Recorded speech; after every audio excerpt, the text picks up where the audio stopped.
یقین. ایک شخص ہے، دو بلند عمارت کے درمیان اس نے رسی باندھی.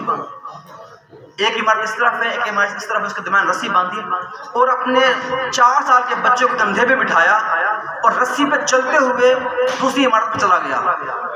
رسی پہ جاتے جاتے دوسری عمارت پہ جس وقت پہنچا وہ، تو مجمع نے دیکھ کر بڑی تالیاں بجائی کہ تم نے بہت بڑا کمال کیا ہے، کہ تم نے رسی پر چلتے ہوئے دوسری عمارت پر پہنچ گئے، تم نے بہت بڑا کمال کیا ہے. تو فرمایا، اس شخص نے کہا، لوگوں اگر میں یہ کہوں کہ میں دوبارہ اس عمارت سے دوسری اس عمارت میں جانا چاہتا ہوں رسی کے ذریعے، کیا میں چلا جاؤں گا؟ تو لوگوں نے ایک آواز میں ہو کے کہا کہ بے شک جیسے تو پہلے آیا تھا ویسے تو چلا جائے گا، ہمیں تجھ پر یقین ہے. کہ اگر تمہیں مجھ پر یقین ہے تو پہلے میرا اپنا خود کا بیٹا تھا جو میرے کندھے پہ تھا، اب مجمع میں سے کوئی بھی شخص آئے میرے کندھے پہ بیٹھے اور پھر میں اس کو اس رسی پہ چل کر اس عمارت پہ لے کے چلا جاؤں گا. جتنے بندوں نے خوشی کے مارے ہاں کہتے، اب کسی آواز ہی نہیں نکلتی.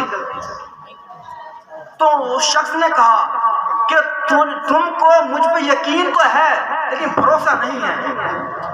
تو دوستان محترم، ہمیں اللہ پہ یقین تو ہے کہ اللہ دینے والا ہے، لیکن ہم نے کبھی اللہ سے بھروسہ نہیں کیا. ہم نے بھروسہ کیا تو اپنی کمائی پہ کیا ہے، ہم نے بھروسہ کیا تو اپنے افسر پہ کیا ہے. دوستان محترم، توجہ تو کریں کہ ہم دنیا میں نہیں آئے تھے، اللہ نے ہمارے رزق کا انتظام پہلے کر دیا تھا. ہماری والدہ کے سینے میں دودھ کی نہریں پہلے جاری کر دی تھی. دوستان محترم، ابھی ہمیں چلنا نہیں آیا تھا، لیکن چلنے سے پہلے اللہ نے ہمارے باپ کی انگلی اپنے ہاتھ میں تھما دی تھی کہ اس کا آسر لے کر چلنا سیکھ لے. دوستان محترم، ابھی ہم نے علم حاصل نہیں کیا تھا، لیکن ہمارے ہوش سنبھالنے سے پہلے اللہ نے استاد بھیج دیا تھا کہ اس کے پاس جا کے علم حاصل کر لے.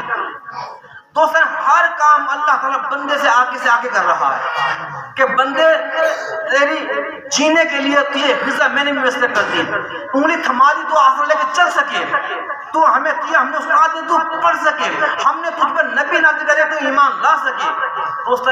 آخر دوستان پھر کیا وجہ ہے کہ ہم اپنے آپ کو کیا سمجھتے ہیں؟ ہم میں تو اللہ کی ذات پر یقین تو ہے لیکن بھروسہ بالکل بھی نہیں ہے. ہمارے جو اعمال ہیں بھروسے والوں تو ہے ہی نہیں. دوستان محترم، اللہ کی ذات پر ہمیں اس قدر یقین، اتنا ہلکا سا یقین ہے کہ بس وہ ذات دیکھ رہی ہے لیکن اس کے باوجود ہمارے گناہ جاری ہیں. اس کا مطلب یہ کہ ہمیں بھروسہ نہیں کہ ذات دیکھ رہی ہے. اگر ہمیں اس بات کا بھروسہ ہو جائے کہ ذات باری تعالیٰ ہمیں دیکھ رہی ہے تو ہمارے گناہ ختم ہو جائیں. دوستان محترم، تمام واقعات، تمام گفتگو جو لب لباب ہے وہ یہی ہے. آج کی بابرکت رات اس قدر عظیم ہے کہ اللہ کی رحمتیں فقط بہانہ تلاش کرتی ہیں کہ ہمیں بہانہ، کوئی بندہ کوئی ایسا کام کرے تاکہ میری رحمت اس کی طرف امٹ کے جائے. لیکن اس کے باوجود بھی دوستان محترم، اگر ہم آج کی جو بابرکت رات ہے اس میں بھی خوش گپیوں میں گزار دیں تو فائدہ کچھ نہیں. دوستان محترم، ہماری دوستیاں جیسے پہلے تھی ویسے ہی بعد میں بھی رہیں گی، لیکن دوستان محترم آج کی رات فقط اللہ کی رضا کے لیے اپنی دوستی کو ختم کرو، فقط اللہ کی رضا کے لیے مسجد میں ذکر الہی کرو یا گھر میں ذکر الہی کرو، ان کے تنہائی کو اختیار کرو، کیونکہ حدیث پاک کا مفہوم ہے اللہ خود بھی تنہا ہے اور تنہائی کو پسند کرتا ہے. اللہ وطر و یحب الوطر، کہ اللہ خود تنہا ہے اور تنہائی کو پسند کرتا ہے. عزیزان گرامی قدر، ہم کتابوں میں پڑھتے ہیں یہ نفل پڑھو اتنا ثواب ہے، یہ نفل پڑھو ہمیں حج اور عمرے کا ثواب ملے گا، یہ نفل پڑھیں گے ہمیں جنت مل جائے گی، یہ نفل پڑھیں گے ہمیں اتنا ثواب مل جائے گا، 80 لاکھ سال کے گناہ معاف ہو جائیں گے، اتنے درجے بلند ہو جائیں گے.